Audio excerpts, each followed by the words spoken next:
team like Kyrie and KD, or the Lake Show with King James and AD. Wish I could match him up with the bad boys from the 80s, but no black and white, I need that in HD. HenDawgz.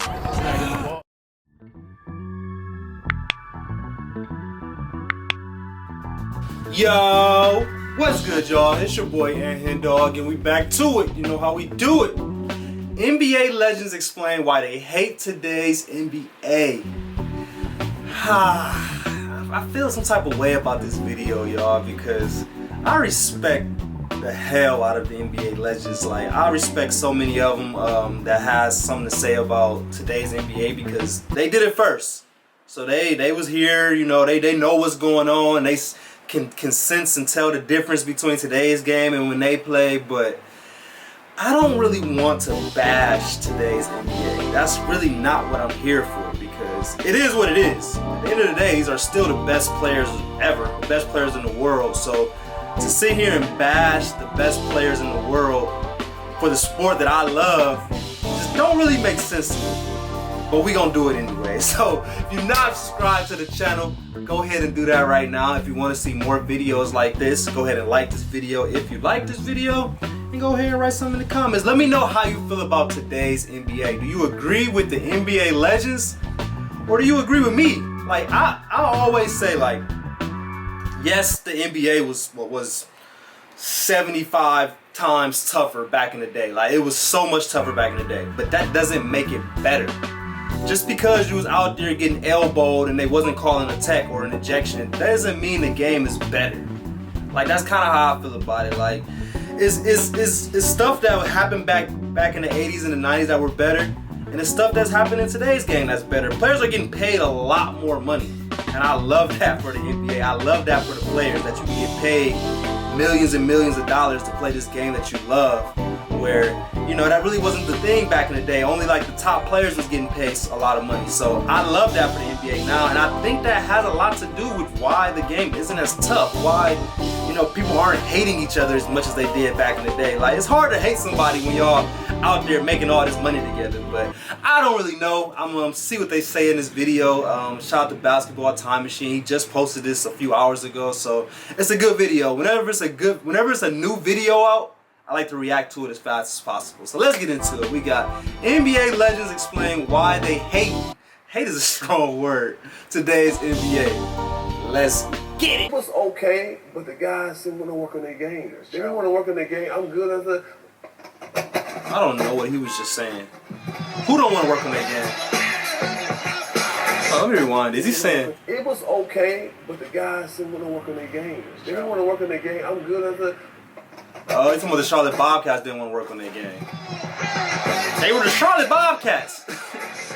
I'm sure it was other teams in the league that year that were working on their game.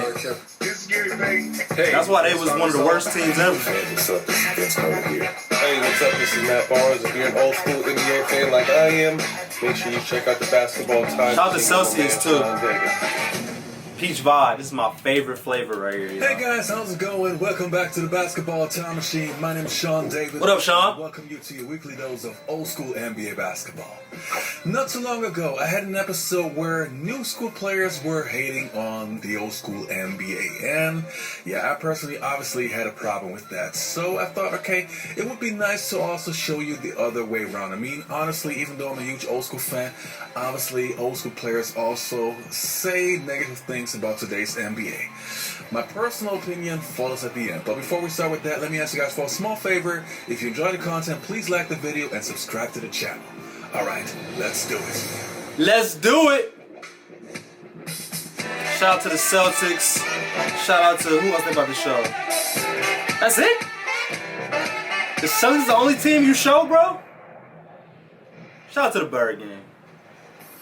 And the first place opinion that I want to take a look at is from Shaquille O'Neal, who obviously is a TV analyst and watches a lot of today's NBA. But he has a very strict and straightforward opinion about today's NBA. Let's take a look. You think the NBA's become like too sensitive and political? Oh yes, very, very sensitive, very soft, very political. But you know, and I hate this term, but people say this is the era we live in. So I guess we have to accept it. That's true.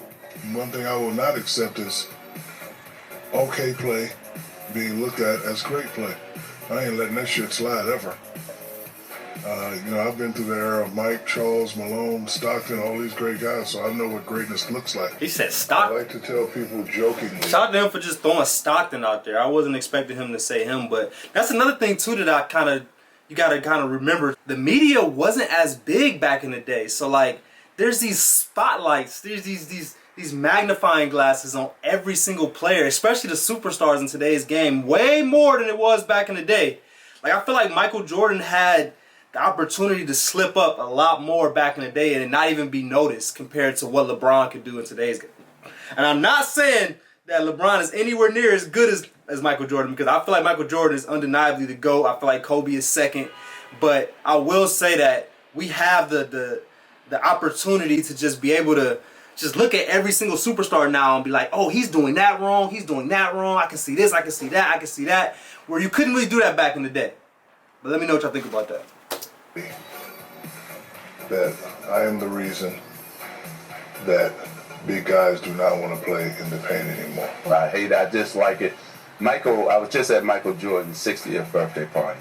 He pulled me to the side. And you know, we talked about that for 30 straight minutes. Because back in the day, you guys, you played every game. We want to play every single game. We couldn't wait to get out there on the court. And it's about your ego, your passion, your love for the game. It's about those fans who, like you said, pay their hard-earned money to watch you play this game of basketball. And then we're getting paid to play something that we love. I mean, you know, so It was, you know what, coaching and watching the NBA transition to a different space. Yeah. It was okay, but the guys didn't want to work on their game. They didn't want to work on their game. I'm good at I want to work on no post move. I'm shooting jump. I said, you never know what position. Be ready for the moment. Anything can happen in the game. So it's more almost like a daycare. You got to babysit these guys. Not babysit. They're getting paid to do it. I'm like, are you serious? So basically, you're assistant coach. They want to keep you there for 8 to 10 hours, but for what? They don't want to work out. I want to sit and watch the same guys, same film. Everybody play the same. East Coast play the West Coast once back and forth, but most times you play the teams in the East 4 or 5 times. Once you see them, you didn't see them. You don't need to watch them 6 or 7 times. Right. And that's why we said it's about scout. I'm going to scout this guy 8 times. I mean, and hope you get better. But they don't want to get better. They happy with it at the moment. I ain't never seen so many guys never want to get better. Different time, definitely. They get the money. Just because. I see what they're saying too. Like, that's the one thing I will say though about today's game is these players don't play through many injuries like they did back in the 80s and 90s. And again, I think that kind of goes back to the money situation. Like, they good now. They like, I don't need to play. Like, I got all this money. Like, I'm good. Where back in the other days, it's like you're trying to play. You're trying to, you know, build up a legacy to make more money. So that's the difference between that. And I don't know. I definitely agree with the old school basketball in that sense. Like, yeah, you got these kids and these people that's paying their hard-earned money. Like, they probably only gonna be able to make 1 game a season. So I feel like it should be your duty, your job. Literally, it's literally your job to play in front of these people. Like, if you're on the road, like for instance, LeBron James when he go on the East Coast swing, definitely those are the type of situations where it's like, okay, LeBron, like, you need to play in these games. Like, going to Charlotte and going to Detroit and Cleveland and Indiana and these different cities where these guys probably will never see you play ever again. So get out there and play for them guys, man. So I don't know. That's how I feel about it, but let me know what y'all think. Dirk is 7 feet tall and he's a great shooter. Just because Kevin Durant is 7 foot and he's a great shooter, that don't mean all you other 7 foot dummies should be out there shooting. But it's interesting. I mean, I think if you take a look at today's environment, I mean, it's very much, you know, rest, recover, you know, workload.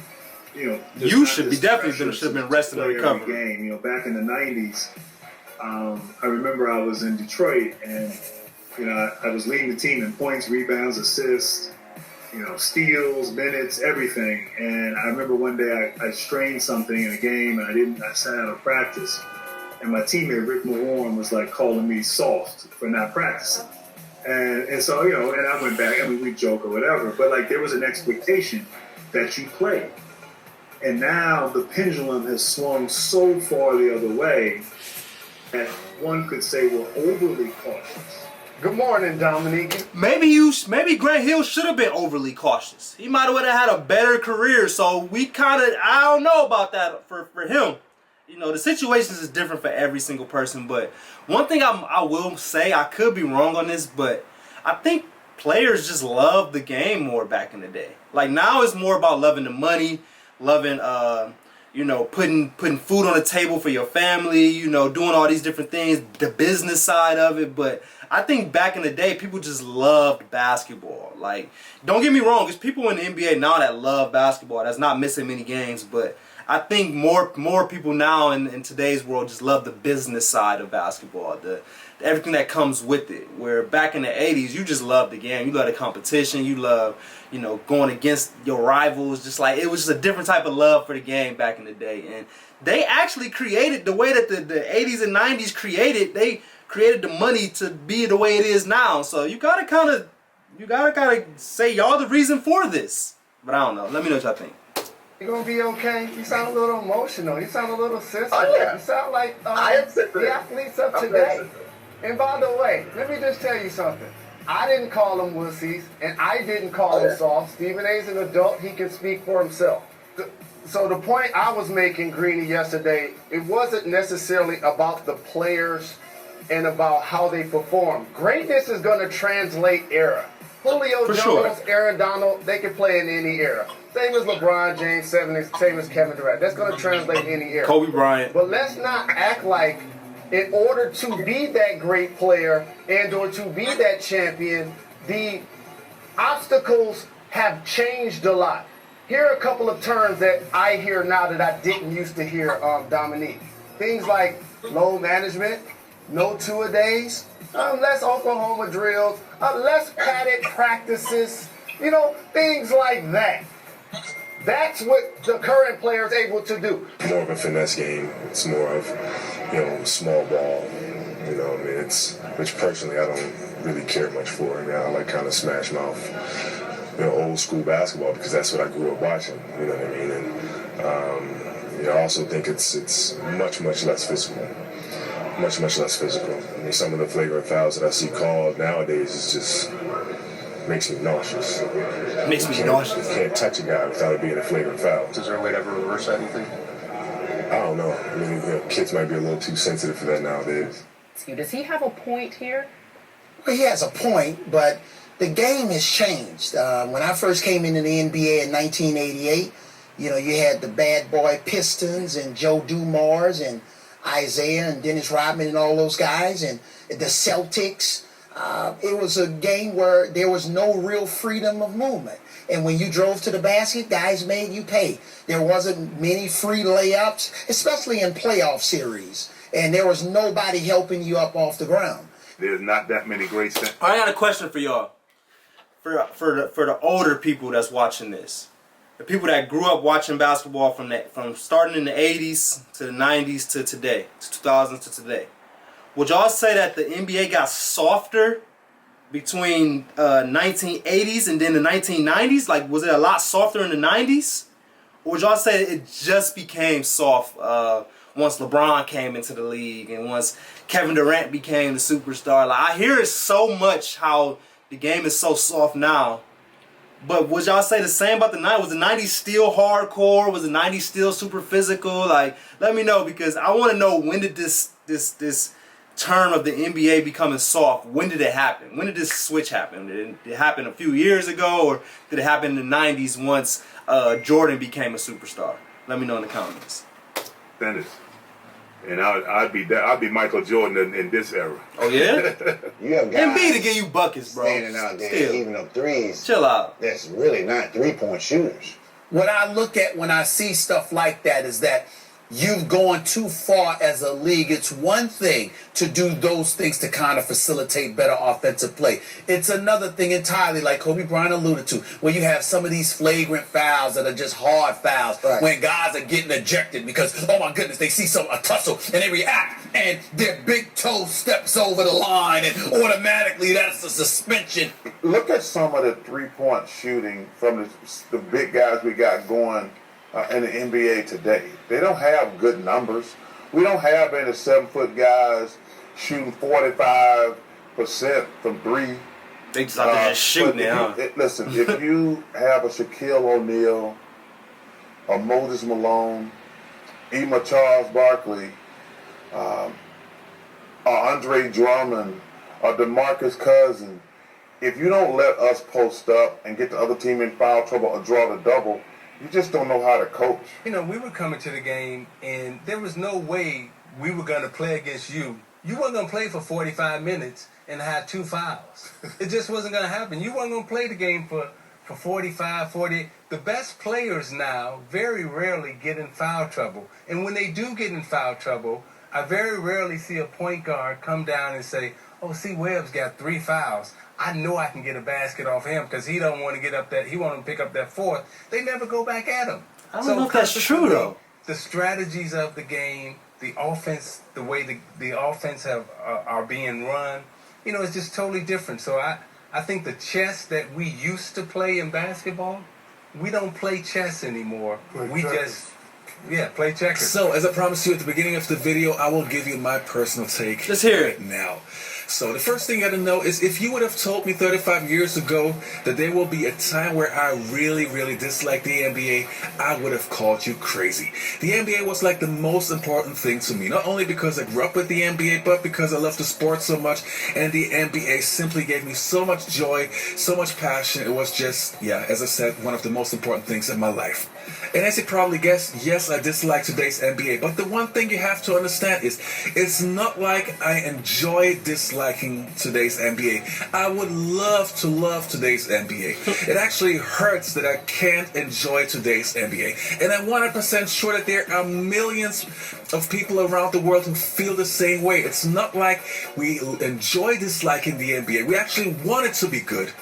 But it just isn't. The product, the NBA, is nothing in comparison to what it was back in the day. So all the arguments, all the cases that the players had in this video, I 100% agree. And I'm praying that it will change someday, that I can enjoy the sport that I grew up with. Anyway, that was my personal take. I would like to know what you guys think. Post it in the comments below. And thanks for watching. Please subscribe to the channel, like the video if you enjoyed the content, and I'll see you next time on the Basketball Time Machine. It was okay. Shout out to Sean David. I respect his opinion that he just had at the end, but I have to disagree. I enjoy today's basketball. I'm actually trying to hurry up with this video so I can start watching the Game 7 between the Kings and the Warriors that's about to go on right now. Like, I don't know, maybe I'm just biased. Like, I'm 30 years old. These are guys that I grew up playing with and against. Like, Rashawn Holmes is my college teammate who's playing in Game 7 of the finals. How could I sit here and say that I said of the finals. It's Game 7 of the playoffs. Like, how can I say I don't enjoy watching that? Draymond Green, I played against Draymond Green at Michigan State. Bowling Green versus Michigan State. We went up there and played against him. Like, these are guys that I played against growing up. So how can I sit here and be like, nah, I just don't like it. I don't watch it. So maybe I am a little biased, but I definitely agree that the game is not as tough as it used to be. But I appreciate y'all for watching. Make sure y'all subscribe to the channel if you want to see more videos like this. As you can see, I try to be as least biased as possible. I'm gonna give both angles from, you know, how I feel the old school legends talk and how, you know, people my age talk. So I try to give it, I try to give both sides, a room to talk and, just hear it out from both sides. But hope y'all enjoyed it. Make sure y'all like this video if y'all liked it. And go ahead and write something in the comments. Let me know how y'all feel about this topic. Do y'all hate today's NBA? Just let me know how you feel about today's NBA. But I appreciate y'all like always. We out.